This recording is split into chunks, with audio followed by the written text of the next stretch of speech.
like to welcome everybody for our second Zoom meeting. We're planning on Zoom meetings now through July and August, and then we'll see in September whether we'll get back to having live meetings again. Let's see, a couple things we want to cover before we begin. Matt MacConnell's going to give a talk with slides of about maybe 35, 40 minutes, and then after that we'll be open to questions. We have a couple announcements about our upcoming meetings in July. The July 28th meeting is going to be solar and storage with Bill Doherty of Outback Inverters. Outback was recently purchased by Enersys Batteries out of Berks County, and they're striving to be a completely integrated energy and storage company, one of the few in the area, in the country itself. And then our August, we have a book club on August 13th with, you want to talk about that for a minute, Phil? Yeah, our next book is August 13th. It'll be on Zoom like the last one. And we're covering Nature's Best Hope, which also happens to be the speaker that we'll have at the end of August. So it's kind of a prequel to that. It's open to everybody, even if you haven't read the book. It's usually a pretty interesting discussion, and we like to hear from everybody. So we hope to have you join. You can register on the website for the book discussion, just like also for the other meetings. And I don't know if Matt's familiar with Doug Tallamy's work, but he's an ecologist at the University of Delaware. And his new book stresses a new approach to conservation that starts in your backyard, which is a really nice tie-in for Matt and what he's been doing over the last few years with his project. So would you like to start, Matt? And we've got some slides to share with us. So. Okay, yeah, sure.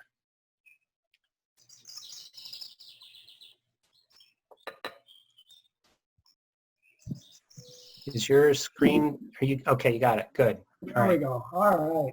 Okay, so thank you all for inviting me to give this talk. I'm happy to share with you information about how we developed the Rickey Park Wetland Project and a few other things that I've been doing. Oops.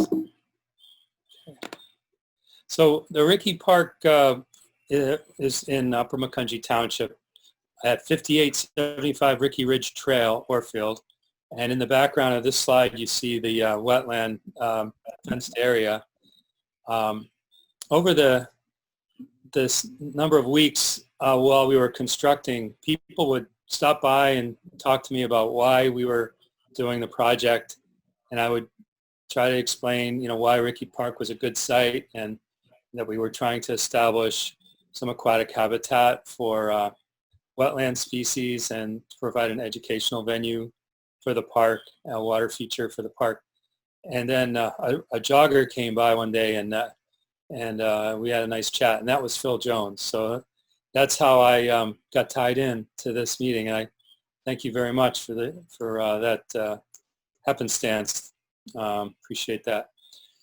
Really, the wetland project culminates a couple of years. We've been looking as Lehigh Valley Group Sierra Club for a place to do a vernal pond or an ephemeral pond, one that is wet in the spring, tends to dry out in the summer, because it's pretty unique or unusual to be able to find an actual water source and build a wetland. But that's actually what we had in Rickey Park. And while we were trying to get this vernal pond going in Bethlehem, that fell through for a number of reasons. I was sitting in my living room looking out the window at the park, and the park has a lot of water problems with flooding, and it just clicked for me that we should be looking at Rickey Park.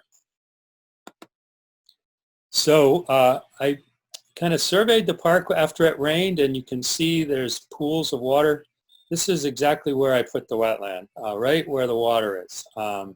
What we did is we lined that area, and the township had done a nice job grading it so that it did pool water, and they did provide that return pipe, which is in the photo to the right.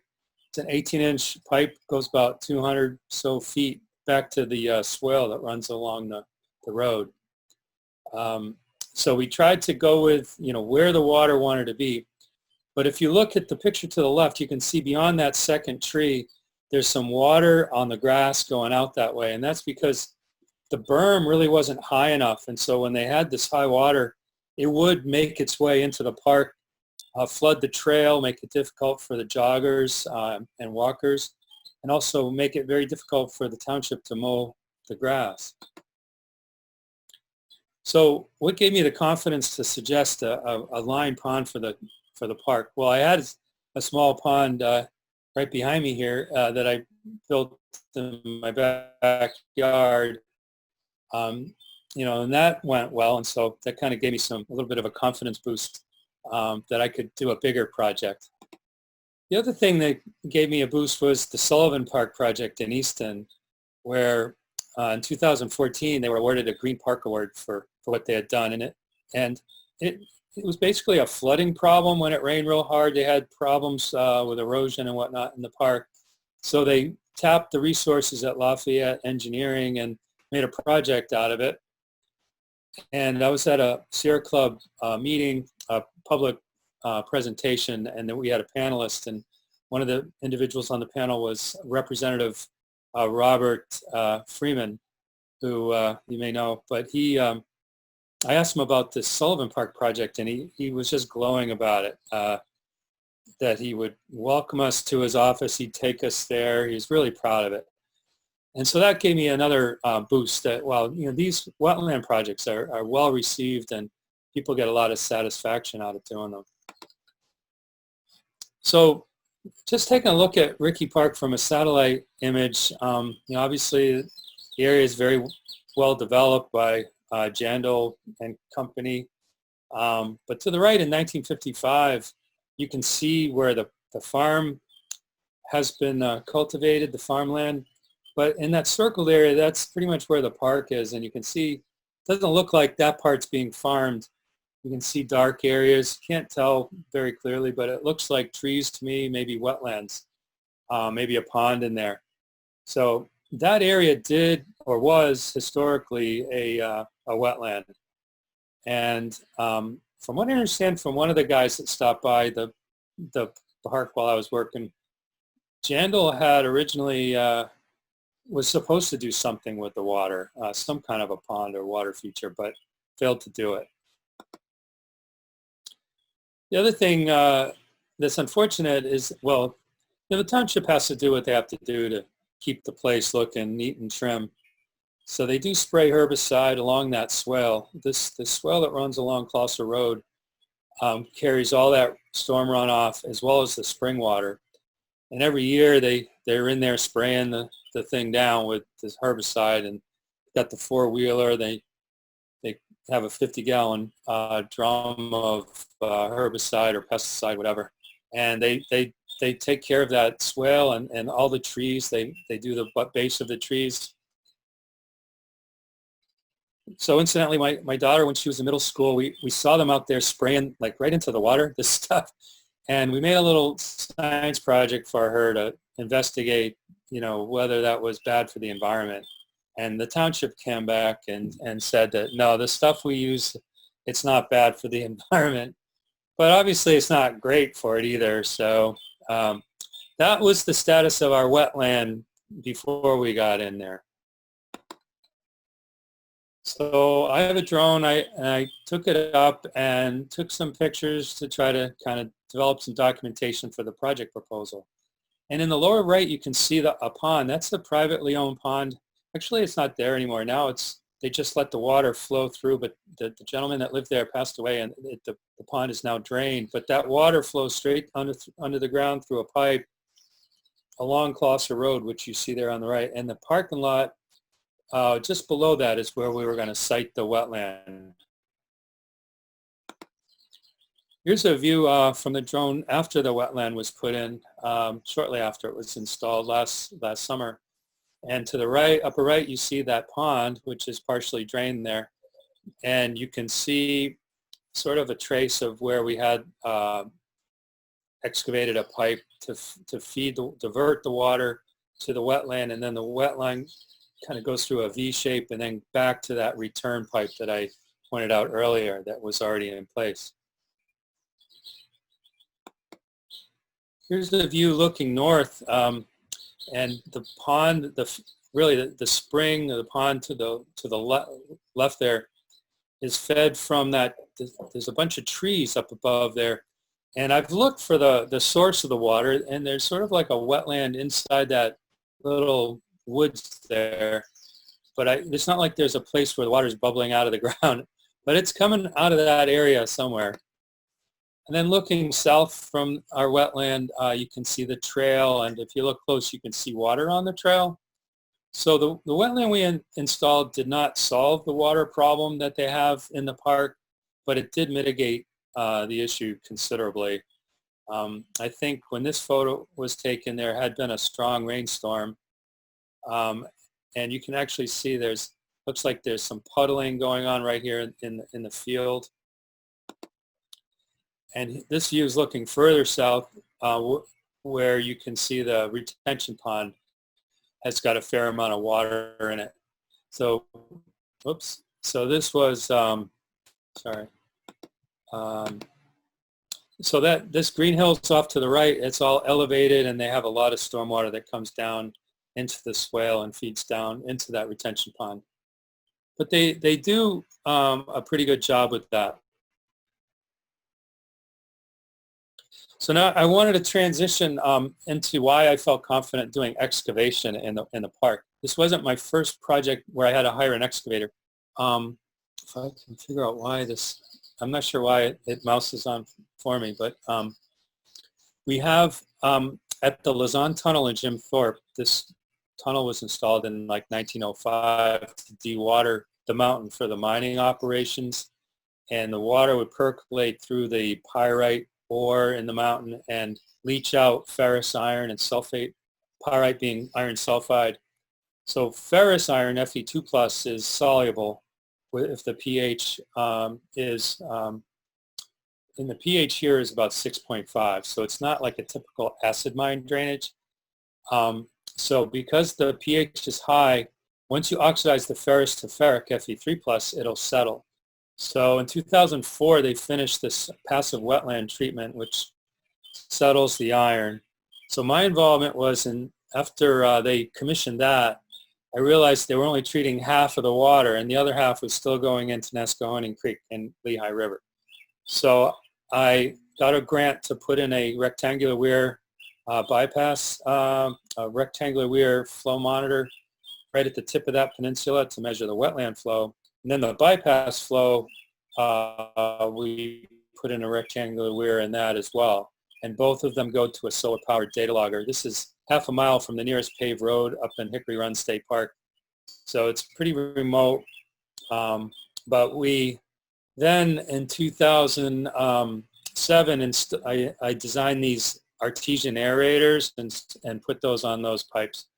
And that helped drive the saturation of oxygen from 30% to 50% and helped drive the ferrous to ferric, so we get more iron settling out in the wetland.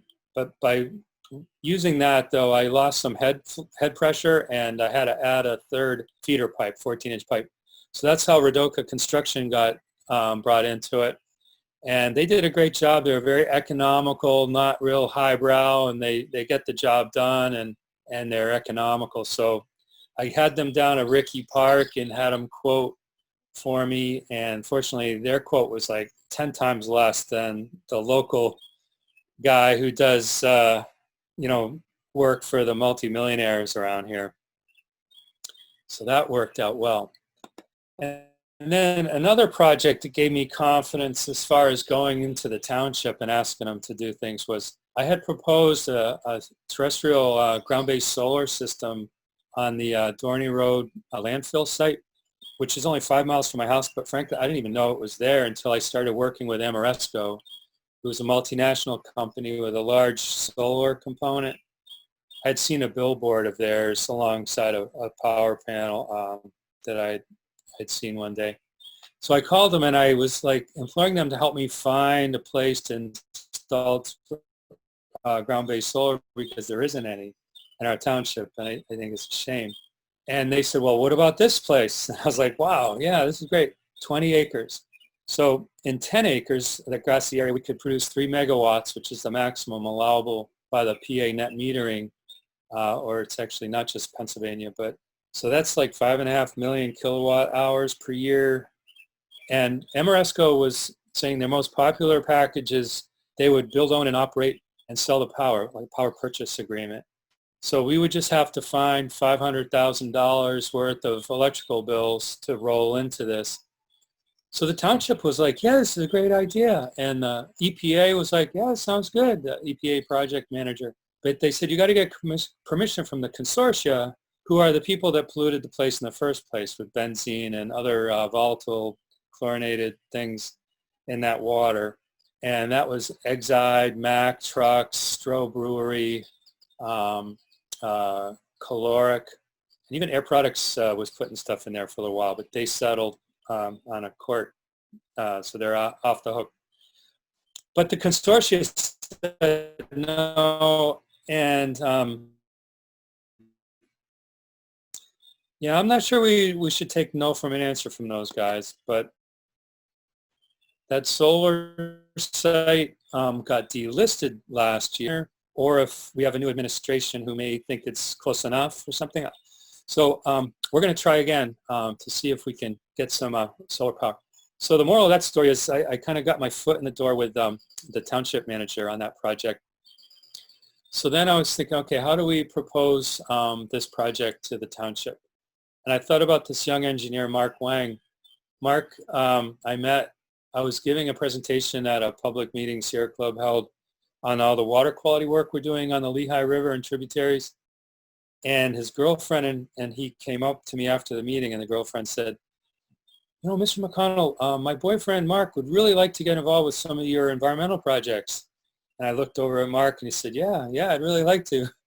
So I got his contact information and I contacted him, and he worked for an engineering company that had access to these LiDAR, like contour topographical underlying maps that we could superimpose what we were planning. So we kind of laid a plan A where we wanted the wetland and a plan B, got some conceptual pictures, and Mark and I both attended a board of supervisors meeting at Upper Macungie, and we were really happy to hear the reception we got, because the township manager was like immediately receptive to the idea, saying that, wow, maybe this would help us with our siltation problems that we have downstream during storm events, and maybe this might help with the water problems we're having in the park, and maybe this would help us with our community education obligations. So everything clicked for them, and they kind of gave us a green light to sort of proceed, but we had to go to get approval from Parks and Rec. And incidentally, Mark Wang there, he's standing in Monocacy Creek, which is up in Lehigh. In the foreground of that picture, there's a white probe. That's a Hawk Data Sonde 5, which measures pH, conductivity, temperature, dissolved oxygen, and nitrate. And the Monocacy is one of 15 or 16 tribs that I survey every year.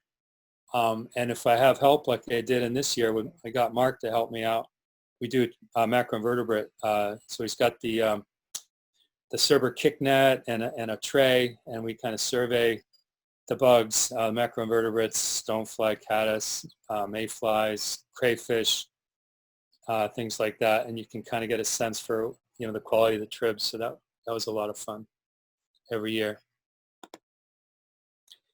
And then just briefly on the Lehigh River, we have two of these DS5 probes, and one is located up in Palmerton, right at that giant so-called clean fill site up in by the Delaware Ave, and the other probe is in Laurier Station this year. But this is a picture of me at Treichler's with the PC and buffer solution, so I have to change batteries and calibrate like once or every other month. But what we saw that year in 2018 was this event, this trend on the left I can kind of walk you through. In the orange, it's specific conductance in the river, and it normally runs about 100 microsiemens per centimeter, which is pretty good. Mine drainage, which is really loaded with dissolved solids, runs about 850. But all of a sudden, that specific conductance went all the way up to like 3,000 micromoles. And you can see the gray line, that's the depth of the river, and that was 5 feet above normal. So the river was totally flooded during this period. And then you can see the depth is coming down and coming down. And then as it's sort of lining out here at more of a normal level, a little bit above normal, that's when this event happened. And that event stayed that way for, I think it was 11 or 12 days. And then it dropped off back down to 100 micromoles just as quickly. And so to me, that was like we provided a watchdog function. Somebody dumped a bunch of material in the river. I suspect it was a wastewater plant that was had a lot of inventory from the high water and decided, well, this is a good time to put it in the river. By the way, this blue traces pH. You can see there's very little diurnal cycles during the flooding because the water is so turbid and overcast. But then as things, the level comes down, you see this carbonic acid cycle with photosynthesis with river algae, and you see that, that pH cycle. But I did submit it like a 20-page report to DEP and to the Pennsylvania Fish and Boat and complain about it. And what I learned was if there's no dead fish, you can't get anybody's attention. And there were no dead fish as a result of this that I'm aware of. But they were very interested in it and kind of acknowledged that, yeah, something did happen there. So back to the Rickey Park. So I applied to the Sierra Club Allegheny Group Hupplet's annual wildlife competition, saying we're going to build a wetland habitat for the wetland aquatic species, and we're going to plant native plants, pollinators, flowers, and came up with about a $12,000 or $15,000 grant request, including about $3,000 for a fountain. And they decided not to support the fountain because they considered it an aesthetic feature, not really a habitat thing. So we canned that. So we ended up getting $12,000 from the Hupplet's competition. And then we had to work on approval from the Parks and Rec Department. So I put this sketch together where in the green line, it's a 150-foot feeder pipe, 8-inch feeder pipe that going to divert the flow from the spring into a lined pond about 80 feet long in a V shape. So it's two 80-foot sections, about 1 foot deep, and then at the point about 2 feet deep. And then feeding back into the 18-inch return pipe that went back to the swale on the road. The red line is the electrical that we recently, actually just last month, finally got installed for the fountains. So we met with the township managers out there, and they gave us their approval. Originally, he wanted a 12-inch feeder pipe, but we talked him back down to 8-inch. But I'll always remember Bob Eibach, the township manager, said, Matt, I really appreciate what you're trying to do with the wetland. I totally agree with it. I understand the values of it, but not everybody's going to think that way. So, one person's wetland is another man's swamp, he said, and that swamp is what I think I was most worried about, and what my wife was most worried about with this project is if you have stagnant water, you got the mosquito problems and whatnot. So we took that comment on board, and then we socialized the idea. We went to about 100 homes in the area with this flyer telling people about the community meeting. Had the opportunity in the doorway to kind of just say what we're going to do and answer any impromptu questions they may have. We had several volunteers helped with that. And we had our meeting at the pavilion there in the park. I presented what we were going to try to do and why. We had the Lehigh Conservation District young lady gave a talk, as well as the Sierra Club staff person in Lehigh Valley Group, Rachel Rosenfeld, also gave a talk. And I mentioned that the Sierra Club would not fund the fountain. And then several people in the audience said, oh, the fountain sounds great. We can raise money for a fountain. We can do that like in K-Brook or whatever. It's like, oh, cool. And there's a couple people from the township there in the meeting, and they could tell and sense the interest by the community in the fountain. So ultimately, they did pay for some of that. And then we showed the people like where the site of the wetland would be, try to clear up any questions they had. So going into construction, I first made sure the pond liner was the right size and it was going to fit. Then we got Radoka Construction back. They put in this 150 long trench for the 8-inch feeder pipe. And then they excavated the wetland area. That's that was one of the areas where I kind of screwed up a little bit, because I didn't think about all the fill, all the dirt, what to do with all the dirt that we took out. I didn't have a plan for that. So Mr. Radoka there was like, hey, what are we going to do with all this dirt? And so I made some phone calls and got the Iron Hills golf course. They said they would take the dirt. So we had 3 dump truck loads of dirt, clean fill, went over to the golf course, who had some water problems of their own they were trying to take care of.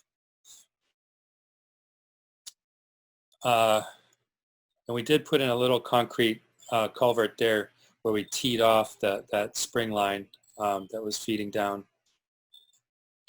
Then we invited volunteers out to help us plant, about $1,800 worth of native plants. We had about 5,000 pounds of stone, and the gentleman there with the white shirt, he did a great job. That's Ted Adams. He lives right here in the neighborhood, and he moved at least half of those stones all around the perimeter, so you can't see any of the rubber liner. It's all covered, and he did a nice job landscaping around the wetland. So I like the names of some of these native plants that we got from Edge of the Woods up there in Orfield. They did donate $800 worth of plants too, thankfully. But the emergent plants in the water, we have sedges, rushes, hibiscus, cardinal flower, duck potato, lilies, sensitive and royal ferns, flowering perennials, including sunflower, Joe pieweed, swamp milkweed, lobelia, aster, white turtlehead, red monarda, purple coneflower, and shrubs like yellow twig dogwood, winter berry, holly, buttonbush, red chokeberry, and spicebush. And it looks like most of the plants did make it through the winter okay. But one thing that caught us by surprise is Parks and Rec wanted a fence. And I did not have a fence in our grant application. Lehigh Fence and ABE Fence both bid on it. And it was a $6,000 installation. I went to the Lehigh Valley Group Sierra Club, who still fortunately had enough money in the bank to help us with that installation, because that could have been a problem for us. We did go to Jandal and ask them for a donation, and I guess Jandal is having a tough year. They couldn't contribute any money to our to the cause, even though Ricky Park is named after Ricky Jandal. So what are you gonna do? So now we have like a little oasis there in Ricky Park. We have a pair of male and female mallards that stop in occasionally. I'm kind of hoping they nest, but I don't think they have yet. There's an abundance of frogs and fish. Actually, there's at least 100 fish in there. They school like sardines up and down these channels. And I'm pretty confident they're eating whatever mosquito larvae there are in there. They're getting eaten by either the fish or the frogs or the birds.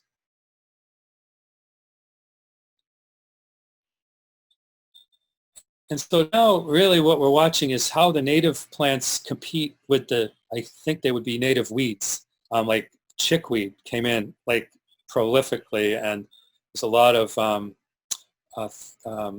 thorn bushes and grasses, and it looks like the native plants are going to win, but we're keeping an eye on it because I'd rather not. I'm in charge of maintenance of this place, so I'm hoping that it just takes care of itself somehow. On the educational side, we did build this little metal aluminum frame. Air Products IET welded that for me. The sign, the cost of the sign itself was paid for by Upper Macungie Township. That's the only financial support they gave us up to that point in time. The sign basically says why we picked Rickey Park, why it's unique, why we think wetlands are helpful. They act as a sponge, and they provide habitat for aquatic animals and so on. And it's always nice to see folks reading the sign when they stop by. And the parents with their kids, they're always stopping by. And, the children really like to look for the frogs, which frogs and toads are all over. You can hear them some nights. There's a chorus of the spring peepers and things.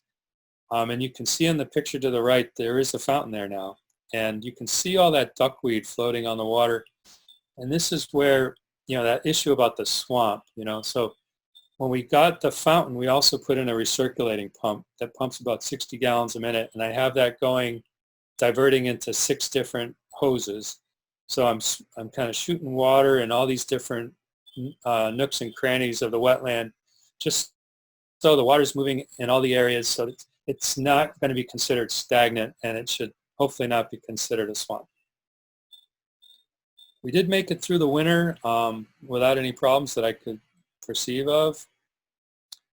And when we did ask the township to pay for the fountain, he did write me back and complimented the project. He said it looks really good and it's offering benefits, and to give them an estimate, and they would see what they could do.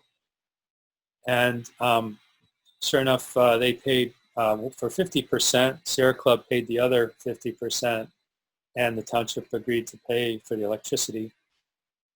And so I think now we're pretty much done. We're just kind of in a maintenance mode now on the wetland. The township did get some press, and Pennsylvania has a newsletter that goes out, and they spotlighted the Rickey Park wetland.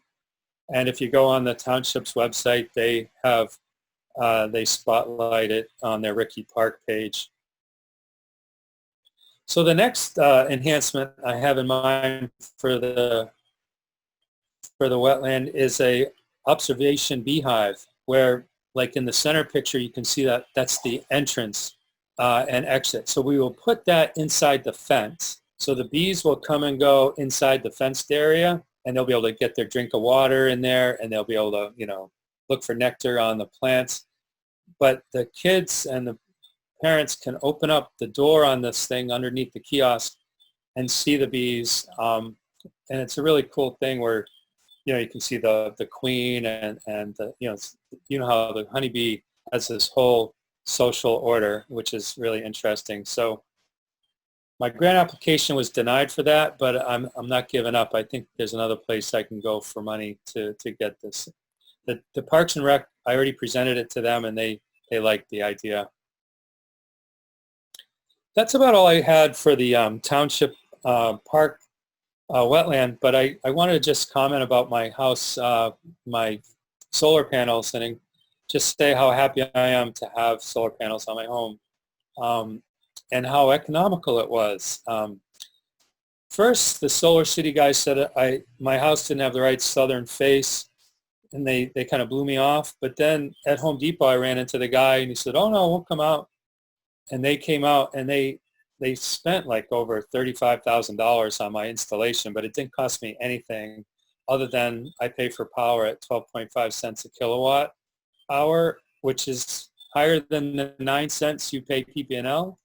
But for me, a few pennies kilowatt are a good investment to know I'm on renewable energy, and I'm making about 600,000 kilowatts hours a week.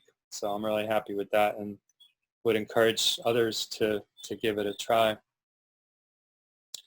So thank you. That's all I had.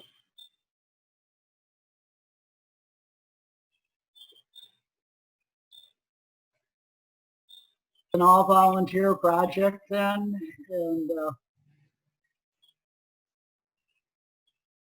Yeah, we did manage expenses, and we did get reimbursed for the expenses, yes.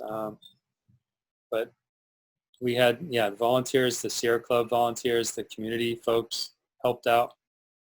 okay. And then how many years was this project? From the 2007. beginning to- I got the grant in 2007, so I'm sorry, 17. So we got it pretty much designed in 18 and everything approved, but then we couldn't get it scheduled until 19.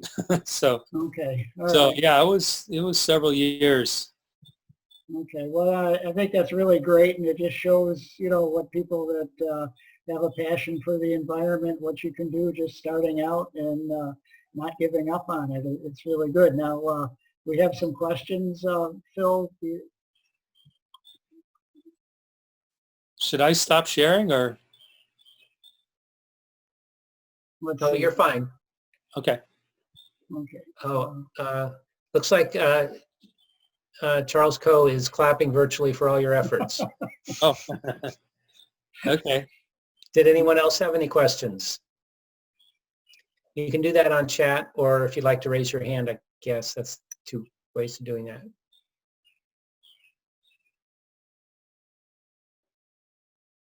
Okay, I guess the one question I have is with the native plants versus invasives. Are you keeping an eye on that, or how's that look or work, or? Yeah, I had the person who runs the native plants store come down and look it over, and she did confirm that the plants that we planted did survive the winter, but that was before the weeds really started coming in. The grass, she said the grass is going to be the most aggressive. It's going to root the hardest, and it's going to, so grass is going to be, the whole park is, we got grass everywhere. But the thistle seems manageable. The chickweed kind of grows up all of a sudden, and then it just dies back down, like just deflates. So yeah, I think the jury's out. I noticed there was a lot of Japanese beetles in there on one of those shrubs, and I'm not sure which shrub it was, but Japanese beetles seem to be fond of one of them. Okay, well, have you folks considered something like maybe a volunteer day where you get to pluck the weeds and dig up the grass once a year? Or, Yeah. No, with the COVID, it's kind of hard, but once we get through this, we'll be able to get people in there. Matt, we have a few more questions here. Okay. This from Joe Matisco. It seems like the fountain would be an integral part of this, of the water circulation. Was that a critical piece along with the pump? Did you need the fountain, or was that more an aesthetic thing? I think in the end it is a critical piece because the water inflow is only maybe, when it gets warm out, it's like 5 gallons a minute. And that's a fairly large pond to just get 5 or 10 gallons a minute going through. So the algae growth, last year I tried to net it out, and I try to keep up with it. And we planted in August.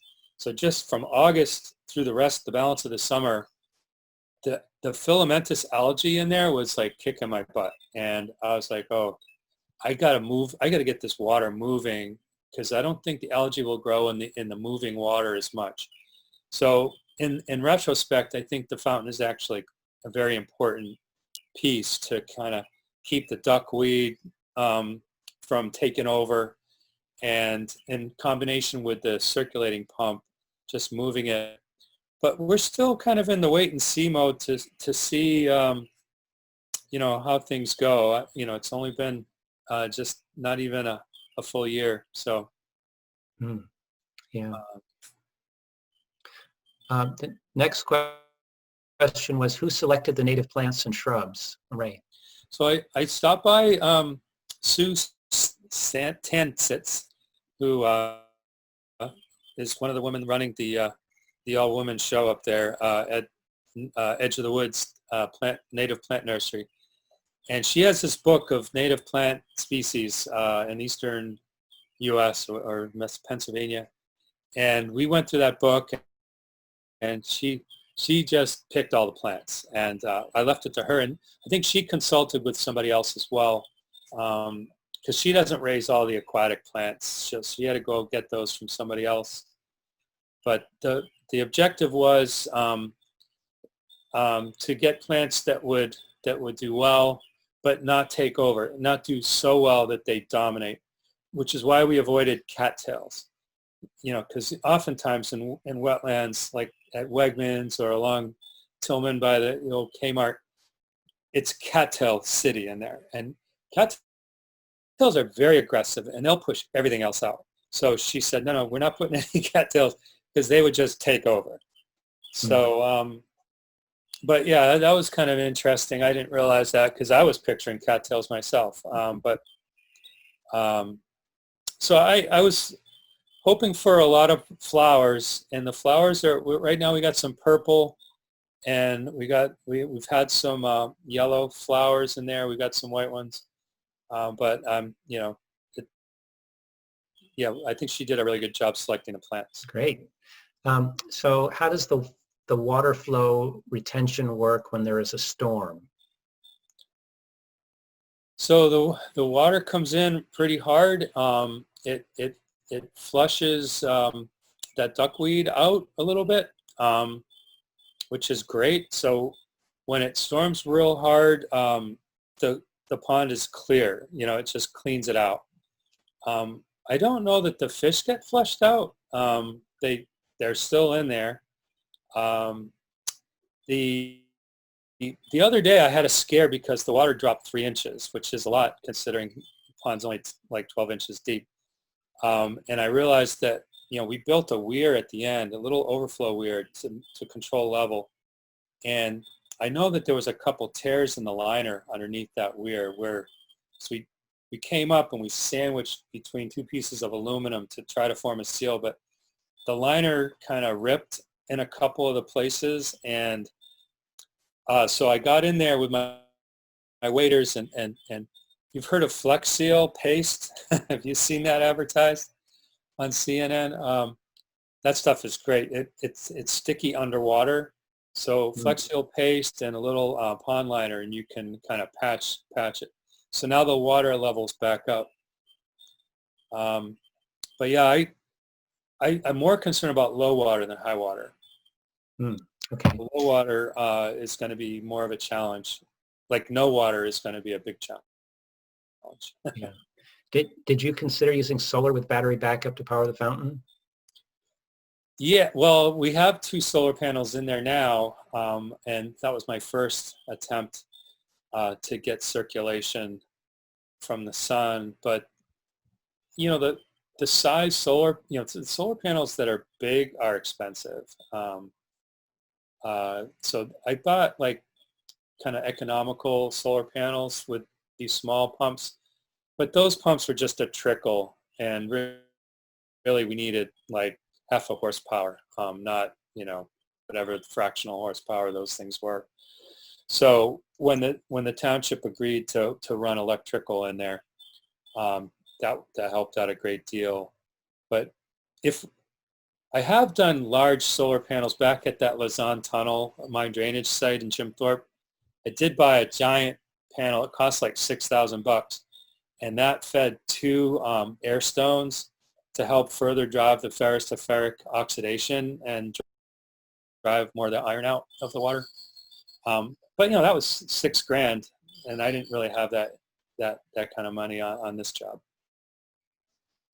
Just a question on that, Matt. How many years ago was it the $6,000 for the solar? We put that in 2011, I think. Okay. Thereabouts.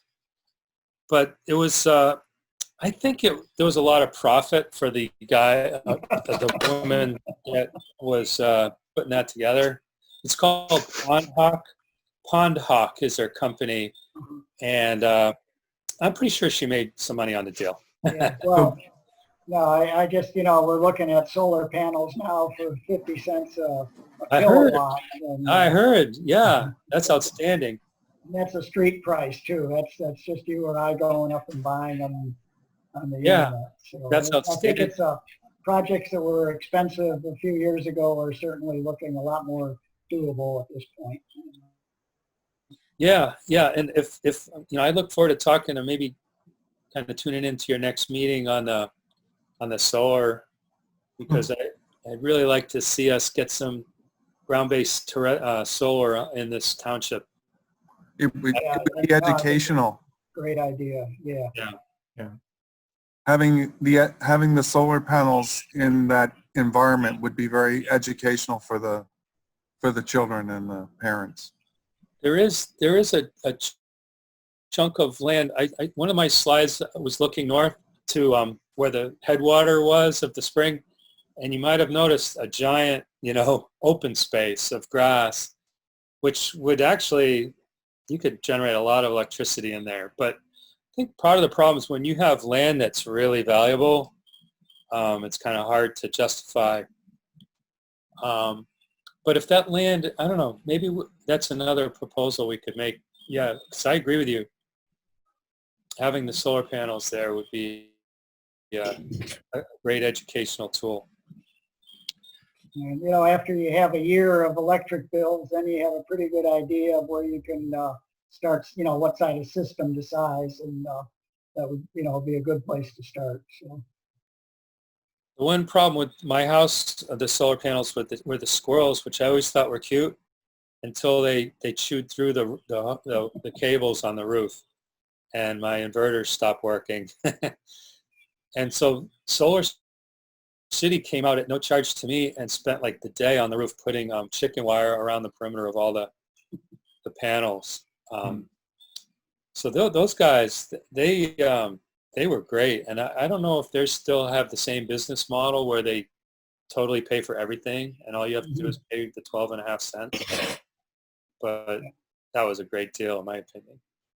Yeah. Some more questions. Where did the fish come from? Did you stock them? No. I told myself I'm not putting fish in there because I don't want to have to feed them. They just showed up, and they're hard to see, but I did look real carefully, and I think I saw bass, like larger smallmouth bass, and I think probably bluegills, and I think they came down from that pond that I was pointing out in some of my slides. When that guy dewatered his pond, his fish got flushed into my wetland.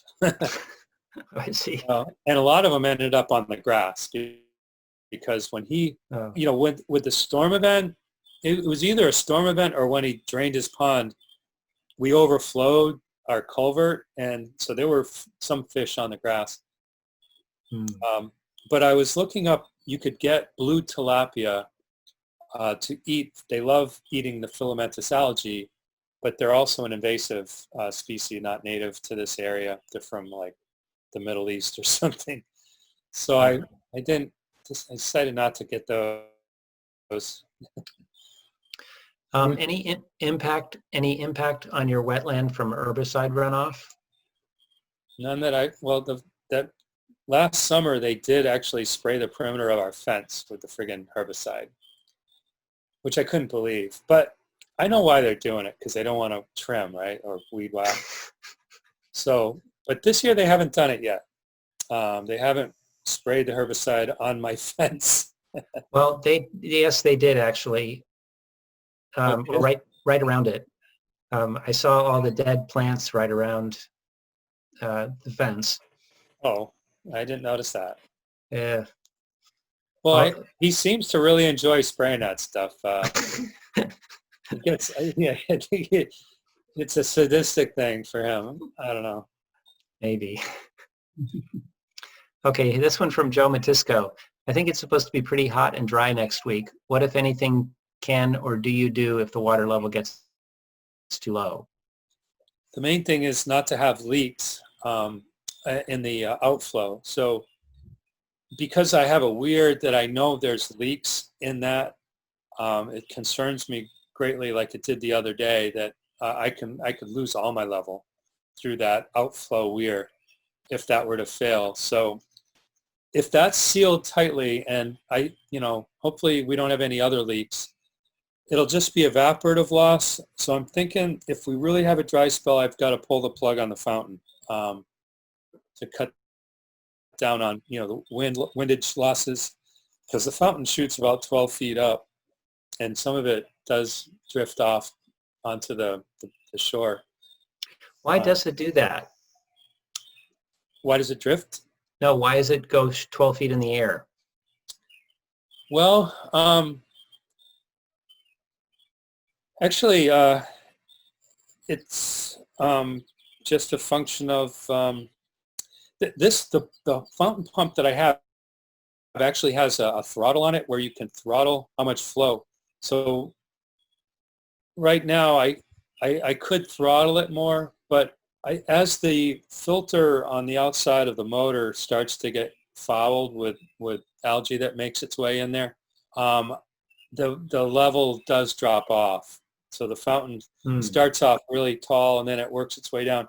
And my concern is, if I don't keep up with cleaning that filter every week, it'll just be a tiny little fountain, like that only goes like 1 foot off the water. So my wife is a little concerned we're not going to be able to move out of the neighborhood now that I'm going to be like chained to this wetland for maintenance into perpetuity. So Wes Loader was asking a question, I think. Yeah. Let me unmute you, Wes. You're concerned about getting more solar in Upper Macungie, and when you've got 20,000 acres of warehouse rooftops sitting there unused, that's not taking valuable real estate for something like solar. Yeah, but they? Why look at ground, lawns, and open fields when you can convince those suckers to put panels on their roofs? Yeah, no, that would be good if they design their roofs for that extra weight. And I don't know, they should be required to do so. I agree. That's a lot of unused space. And the warehouses have a lot of truck traffic, a lot of particulate matter pollution. And one of the projects I did this past year was to install 4 particulate monitors. We have one in Bethlehem on 378, one in front of my house, and so one up in Lehigh, and then one in Powder Valley, south of here. So I got east, west, north, and south. And we're going to hopefully see when the economy starts back up and these warehouses start, we'll see the particulate matter, the effects of all that truck traffic on the air quality. Right now it runs like around 50 PM 2.5 is like 50, I believe, between 20 and 50. And you can get on purpleair.com and you can zoom right in. You can look at our probes. But yeah, these warehouses are, a fresh diesel truck with a fresh filter on it isn't bad, but they're very expensive to replace those filters, and they only last like 300,000 miles or something, which they drive in about a year. So a lot of the trucks out there have filters that aren't worth that stuff. which really isn't good for you. Oh, Joe, what was the website for that again? You said purpleair.com, is that right? And you click on maps, and then the whole world shows up. They've got purple air monitors all around the world. That's Purple? the two words, purple and air, right? Purple, as in the color purple. Yeah, one word, purpleair.com, and click on maps. How can I not know this? That's great. Then click on Pennsylvania, and then you can zoom right into Ricky Park, and you'll find I've got a probe right here on Clouser Road. I call it Swan, and then so there's 4 of them that I put in, but there's others in the area, and you can look at the whole country or the world. You know, who's got the air We could go quality. to New Delhi and Beijing and compare it to Houston, But I Texas. noticed Beijing, China used to have all these purple air monitors on the map, but I noticed all of a sudden there's none shown for China. And Uh-huh. I think the government flipped the switch on that. I suspect you're right. So, additional question, what is the address of the wetland in order to visit the site? You had that on your first slide, yes. Yeah, it's 5875 Ricky Riddle. But that doesn't sound right to me, because the lot is off Clouser Road. So, I mean, I just go, and that's the that came up, but Hickory is where the bottom of the park is, where the retention pond, and you go up Clouser Road, and you'll see the on the right-hand side. There's another question here. Yeah, did you Bill, consider can the you see it? smart flower? It would be great in a park setting. I'm not sure what a smart flower is. Are you familiar with that? Is it a biological thing, or is it an electronic thing? Let me see if I can get some clarification from. Um, Let's see. no, it sounds like a genetically modified species of some kind. Let's see. I'm not seeing. It's the falcons. I'm gonna try and unmute them, but I can't find them on the list here. Okay. So sometime this fall, we'll probably, we can socialize again. Maybe, I don't know. Maybe not. Maybe not till next June. We won't be able to socialize. But I was thinking it would be good to get people in there to help, clean up the wetland a little bit. Because I think when they installed the conduit for the fountain, the township, the parks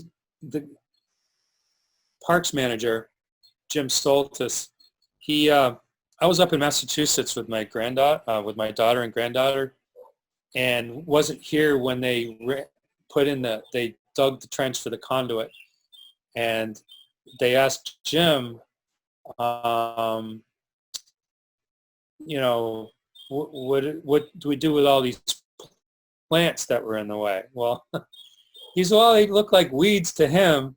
So he took his weed whacker and just like weed whacked all our wetland plants like about 25 feet, right down to nothing. And it's like, oh my God, that's like $500 worth of plants you just weed whacked. So I did bill them for the $500 to replace those. But I think the beehive will be a nice addition. But beekeeping is a challenge too. That's beehives. There's the Lehigh Valley Beekeepers Association I joined and took some classes, and there's a lot involved with beekeeping, but I'm willing to give it a shot. Okay, well, that sounds really good. Do we have any other questions or last minute comments here on this? Oh, here we are. It says the Smart Flower is a freestanding solar system according to Google. Oh, okay. Yeah, I'm somewhat familiar with them, and I I mean, just from reading the material, and they're pretty expensive for what you get, and not a lot of output for it either. They look different, but yeah. So, Another question was the tilapia fish you mentioned is an invasive species. Is such a fish actually available to purchase and use? Yes, you can buy them. Just get on Amazon. You can buy blue tilapia. And yeah, so when I saw that they were invasive, yeah, kind of that turned me off. But it was something I considered though for a while, because if they could eat all that algae, that would be kind of nice. But I wouldn't want them getting into the Lehigh River and so on. So. okay. Yeah. All right. Well, thanks again, Matt, and yeah, giving us some good ideas, thinking about, you know, some solar power for the park, and Yeah, thank you. freshening up the plants, and yeah, really, it's really good what you guys, you know, have done, just volunteering and taking on a project like that. And I think, you know, looking ahead, it really ties in with our speaker for August, Doug Tallamy, and who's big on native plants and protecting our environment from invasive species. So it's a nice tie-in for that. Yeah. Yeah, no, I really appreciate the opportunity to share with you what we've done, and thanks, Phil, for making the connection. Yeah, Okay. and you've done a lot more than just Ricky Park. Yeah, I got my hands full. I just got a grant to fix the mine drainage site up in Buck Mountain number 2, which is aluminum discharge, which is toxic to anything with gills above a level of like 1 part per million. It's toxic. Actually, above 0.5 part per million, it's acutely toxic. And the level coming out of it's a similar tunnel to the Lausanne, but it's got high aluminum from the clay, and the aluminum leaches out at 5 to 7 parts per million. Wow. And that's so there's a limestone bed there, and all you got to do is get that pH 3.5 water to flow over the limestone. You raise the pH to 5, and the aluminum just drops right out like white stuff on the bottom. But right now there's no flow going through the limestone because there's a leak in this 18-inch pipe, and no one's fixing it. And so the neighbor up there, he said, I live here all my life, and I know what the problem is. It's the pipe is leaking right here. And I said, oh, I can get the money to fix that. He says, oh, great. So I did. I just got the 10 grand to get Redoka, their third job, get them out there and do another one. So That's great. yeah. Wonderful. Yeah. Okay. Keep up the good work. Thank you. Thanks again, Matt. We really appreciate it. You're welcome. Thank you. Okay. Okay, folks. Well, we hope to see you at the end of July, and thanks again. July for 28th. taking some time. Yep. Yeah. Okay.